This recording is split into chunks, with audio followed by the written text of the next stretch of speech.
घरातून बाहेर पडत असताना आपल्या देवघरातील देवांच्या पाया पडूनच बाहेर पडावं आणि घरी परत आल्यावर सुद्धा आपण देवाचं दर्शन घ्यावं. कारण परमेश्वर तुम्ही घरी यायची वाट बघत असतो. आपल्या घरी असा नियम बनवा की जेव्हा कधी तुम्ही घरातून बाहेर पडता तेव्हा देवासमोर क्षणभर थांबून, हे परमेश्वरा, तुम्हीही माझ्या सोबत चला असं म्हणा. कारण तुमच्या हातामध्ये भलेही लाखाचं घड्याळ आहे, परंतु त्यावर दाखवणारी वेळ ही फक्त आणि फक्त भगवंताच्याच हातात आहे. तर भगवंताचे आभार माना.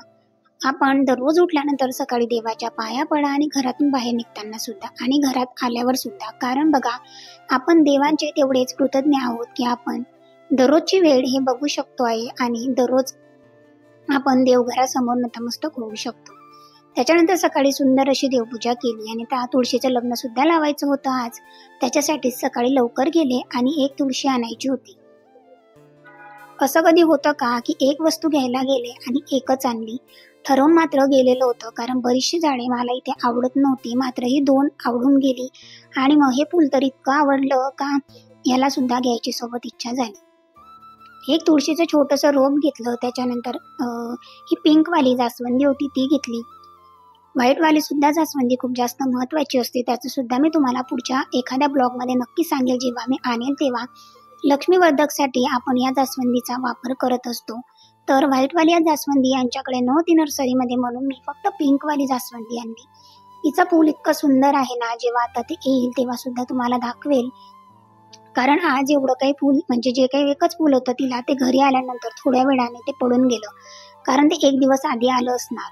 त्याच्यानंतर एक छोटासा बटर गुलाब सुद्धा आणलेला आहे, जो की ऑरेंज कलर मध्ये आहे. त्याचं फूल सुद्धा तितकं छोटंसं आहे, अगदी नाजूक.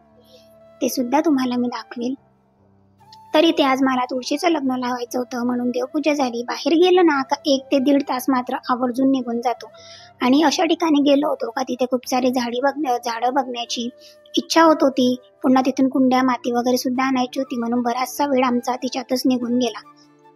आणि छान छान रोप सुद्धा होते, पण गाडीवर जेवढं आणणं शक्य झालं तेवढीच मी 2 ते 3 रोप घेऊन आली. पुन्हा नेक्स्ट टाइम जाईल तेव्हा पुन्हा अजून असं करत करत मला खूप छान असं गार्डनिंग करायचं आहे, म्हणून एक रोप मी आता आणत जाणार आहे.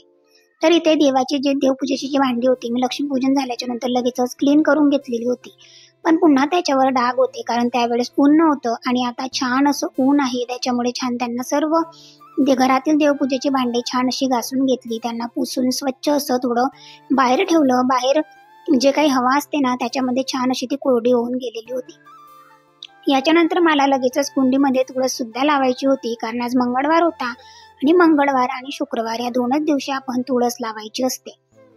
इथे बघा, लगेचच जे काही दाखवलं तुम्हाला ते बटर गुलाब होतं आणि अगदी छोटंसं आलेलं होतं, त्याची कळी होती, आता उमलत होतं. नंतर संध्याकाळची वेळ झाली आणि लगेचच देवपूजेसाठी छान असे दिवे लावून घेतले. तुळशीचं लग्न लावायचं आहे म्हटल्यावर 2 दिवे एक्स्ट्रा लावायचे होते. एक दिवा देवघराजवळ, जो की छोटासा आहे कमळाचा. त्याच्यानंतर एक कुबेरचा दिवा असतो, तो मी तुळशीजवळ लावत असते. आणि 2 ते 3 पंत्या मात्र एक्स्ट्रा लावून घेतलेल्या होत्या. पुढच्या दारात सुद्धा 2 पंत्या ठेवलेल्या होत्या आणि तुळशीजवळ सुद्धा. संध्याकाळची देवपूजा झाल्याच्या नंतर आपलं घरातलं वातावरण आणि आपल्या मनामध्ये जर काही नकारात्मक विचार किंवा वाईट विचार सुरू असतील तर एक पॉझिटिव्हिटी येते. छान वाटतं ना, अशी दिवे वगैरे लावली, देवपूजा केली का स्वयंपाकामध्ये सुद्धा छान आणि आनंद मिळत असतो. नंतर इथे छान धूप ओवाळला. दशांग धूप जी माझ्याकडे मला आता लक्ष्मीपूजन मध्ये मिळालेली होती केंद्रातून, ती सुद्धा आहे, ती सुद्धा मी इथे लावून घेतलेली होती. त्याच्यानंतर जास्त काही अजिबात नाही, अगदी साध्या आणि सोप्या पद्धतीने मी इथे तुळशीचं लग्न लावलेलं होतं. तुळस अशी छान लावून घेतलेली होती. जी काही माती होती आधीची तीच काढून घेतली, पुन्हा छान अशी भुसभुशीत केली आणि ती माती लावली. त्याच्यानंतर छोटासा पाट ठेवला, त्याच्यावर बाळकृष्णांना मी अभिषेक घातलेला होता पुरुष सुक्ताचा.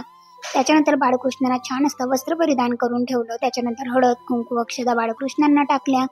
नंतर तुळशीचं सुद्धा छान असं पूजन केलं. आणि आता काय होतं ना की 6:30 वाजले का खूप जास्त अंधार पडून जातो, म्हणून तुम्हाला सुद्धा असं वाटत असेल का खूप जास्त रात्र झालेली होती, पण अजिबात नाही.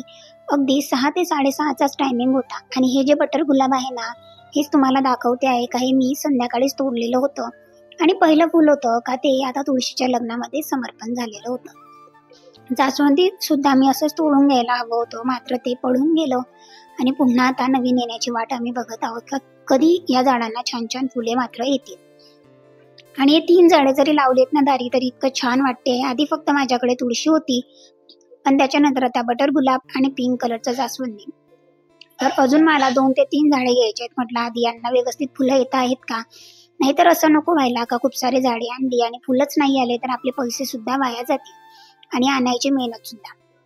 या कुंडी वगैरे सुद्धा मी त्यांच्याकडूनच घेतलेल्या होत्या. त्यांनी माती वगैरे सुद्धा छान अशी भरून दिलेली होती, म्हणून तेवढंच काम माझं सुद्धा वाचलं. लगेचच इकडे स्वयंपाक मला संध्याकाळी आम्ही जास्त हेवी जेवण करत नाही, तर हलका फुलका स्वयंपाक करायचा होता. त्याच्यासाठीच मी आधी 2 ते 3 आलू साईडला कुकरमध्ये शिटी लावून घेतलेल्या होत्या आणि ते खाली जाळी ठेवली. थोडंसं 1-2 वाटी पाणी टाकलं, त्याच्यावर एक जे काही पूड होतं डब्याचं ते ठेवलं आणि पुन्हा लगेच त्याच्यावर भात ठेवला. एका याच्यामध्ये भात होता, एका याच्यामध्ये तूर आणि मुगाची डाळ होती, जी की मला वरण बनवायचं होतं. 2 मिरच्या टाकल्या आणि थोडंसं एक छोटा टोमॅटो होता तो सुद्धा टाकला. आणि जेव्हा आपण डाळ बनवतो ना, किंवा मग पुरणाची असो किंवा वरणाची, तेव्हा त्याच्यामध्ये आवर्जून थोडंसं तूप टाकायचं. जर तुम्ही तूप जर याच्यामध्ये टाकलं तर इतका छान असा रिझल्ट येतो आणि डाळ अगदी छान अशी मऊ होते. तर मी सुद्धा पुरणाच्या आणि वरणाच्या डाळीमध्ये असं करत असते, कारण बऱ्याच वेळा काय होतं ना, जी तुरीची डाळ असते ना ती शिजत नाही किंवा व्यवस्थित मॅश होत नाही, म्हणून तूप टाकलं तर लवकर शिजते. अगदी 2 शिट्यांमध्येच इतकं छान आणि परफेक्ट हे वरण झालेलं होतं का तुम्हाला मी दाखवतेच का अगदी छान पद्धतीने ते शिजलं सुद्धा होतं. त्याच्यानंतर बाकीची सुद्धा तयारी करून घ्यायची होती. ते 2 ते 3 शिट्ट्या होत होत्या, तोपर्यंत कटिंग वगैरे करून घेत होती.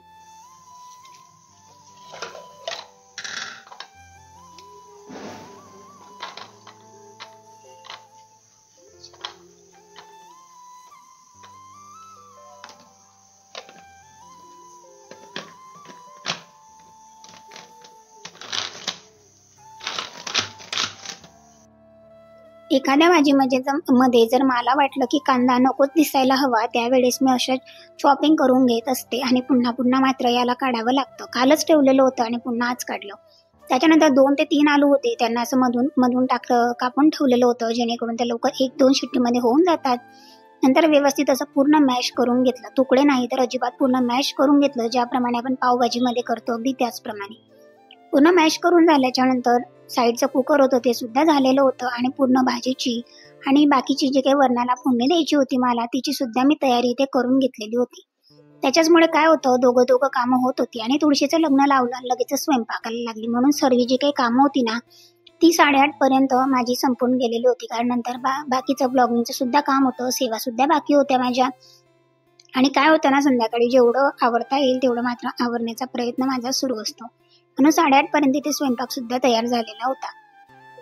आणि मी साईडला कुकरमध्येच तो भात ठेवून दिलेला होता, कारण भात अगदी छान आणि मऊ झालेला होता. म्हटलं आहो येतील तोपर्यंत भातही गरम राहील, म्हणून कुकर अजून पॅक करून मी बंद ठेवून दिलं साईडला.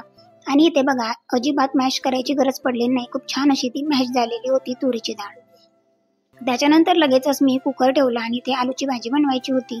ऑलरेडी आलू मॅश झालेले होते आणि कांदा सुद्धा बारीक कापलेला होता, म्हणून काही जास्त त्याला सुद्धा वेळ लागणार नव्हता.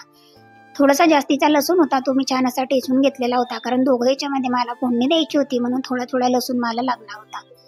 कुकर छान असं तापवून घेतलं, नंतर त्याच्यामध्ये थोडंसं तेल टाकलं, जिरं मोहरीची फोडणी दिली, थोडासा कढीपत्ता आणि लसूण अद्रकची पेस्ट टाकली.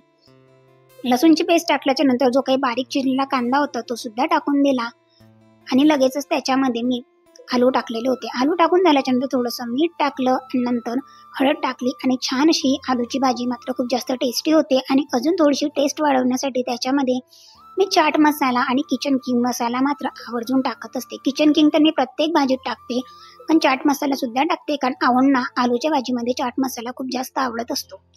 म्हणून इथे सुद्धा त्याच प्रकारे माझं जे काही होतं ते सुरू होतं. आणि बघा, कांदा इतका छान आणि बारीक आणि मऊ झालेला होता. लगेच जे काही कोथिंबीर होती ना ती छान अशी हिरवीगार होती, ती मस्त कापून घेतली होती, वॉश केली, ते टाकली लगेच त्याच्यामध्ये आणि थोडासा चाट मसाला टाकला आणि साईडला लगेच कुकर साईडच्या गॅसवर ठेवून दिलं, कारण इथे सुद्धा मला वरणाला फोडणी द्यायची होती. ऑलरेडी वरणमध्ये मी मिरच्या आणि टोमॅटो टाकलेलं होतं, म्हणून याच्यामध्ये मला जास्त काही टाकायचं नव्हतं. पण थोडंसं जिरं मोहरी आणि लसूणची पेस्ट टाकली आणि जे काही वरण होतं ते टाकलं, थोडंसं गरम पाणी टाकलं आणि लगेचच एक उकळीमध्ये गॅस बंद करून टाकला, कारण ऑलरेडी सर्व काही व्यवस्थित असं शिजलेलं होतं आणि वरण सुद्धा तितकं स्मॅश झालेलं होतं. कढीपत्ता सुद्धा मी टाकलेला आहे आणि टोमॅटो मी ऑलरेडी टाकलेला होता, म्हणून टोमॅटोमुळे सुद्धा ती डाळ लवकर शिजलेली होती. असं हलकं फुलकं जर जेवण असलं ना तर छान असं पोट भरून जातं सुद्धा. आणि संध्याकाळी मात्र असंच आम्ही हलकं फुलकं जेवण करत असतो, कारण जास्त भाजी पोळी कोणी खात नाही. म्हणून सकाळी भाजी पोळी होती, म्हणून म्हटलं चला आता अगदी स्वयंपाकामध्ये हा शॉर्टकट मारलेला होता. कारण अशा काही वस्तू असल्या किंवा तुळशीचं लग्न होतं, बाकीच्या सुद्धा गोष्टी असतात दिवसभरामध्ये, देवपूजेची भांडी घासायची होती, म्हणून स्वतःसाठी असा वेळ मिळत नाही. आणि अजून याच्यानंतर सुद्धा कामं संपलेली नव्हती, तर कामं मात्र सुरूच राहणार होती. म्हणून थोडासा शॉर्टकट अगदी स्वयंपाकामध्ये मारला. आणि शॉर्टकट जरी मारला होता तरी आहोंना मात्र हे खूप जास्त आवडला होता. आजचा स्वयंपाक त्यांना खूप जास्त आवडला. भाजी सुद्धा त्यांच्या मनाप्रमाणे झालेली होती. 2च मिरच्या होत्या भाजीमध्ये आणि वरण सुद्धा तितकंच दिसायला टेस्टी होतं आणि खायला तर अप्रतिम झालेलं होतं. आहोंना सुद्धा तितकंच आवडलं. सो तुम्हाला कसा वाटला ब्लॉग नक्की सांगा. आवडला असेल एक लाईक नक्की करा. चॅनलवर नवीन असेल तर चॅनलला सबस्क्राईब करा. तर ही रेसिपी तुम्ही सुद्धा ट्राय करून बघा. तर आजच्याच पॉझिटिव्ह नोटवर आजचा हा ब्लॉग इथेच एंड करते. पुन्हा भेटेल अशाच एका छानशा व्हिडिओमध्ये. तोपर्यंत सर्वांना श्री स्वामी समर्थ आणि धन्यवाद. तर बघा इथे सुद्धा छान अशी कोथिंबीर गार्निश केली. कोथिंबीर जर असली ना तर प्रत्येक रेसिपी मात्र ही खूप टेस्टी आणि छान होत असते. हिंग सुद्धा मी आवर्जून प्रत्येक भाजीमध्ये टाकत असते. एक उकळी येऊ दिली आणि दोघंही गॅस मात्र बंद केले. तर असा होता माझा आजचा दिवस. थँक्यू.